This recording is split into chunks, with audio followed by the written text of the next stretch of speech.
At a certain age, roads require reconstruction. Though the road may appear safe and drivable from the surface, damage to the structure underneath can cause safety hazards if not properly addressed. The condition of a road depends largely on its foundation. Below the surface, a series of layers uphold the road's durability, each relying on those above and below to support the weight of traffic. Over time and due to freeze-thaw cycles, the layers degrade, which is tracked through regular testing. Minor damages on the surface can be repaired by patching, filling, and sealing. If the base of the road is in good shape, more severe damage can be fixed with an overlay, which adds an additional layer on top of the existing road, extending its lifespan. If water has entered the layers below through existing surface damage or natural drainage from surrounding areas, layers deteriorate, losing their strength to support traffic.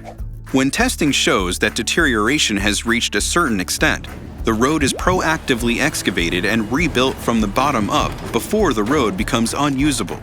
This is called a reconstruction. Residents, emergency vehicles, and city services alike depend on Leduc's road network. Keeping roads in good condition is a priority to the city of Leduc.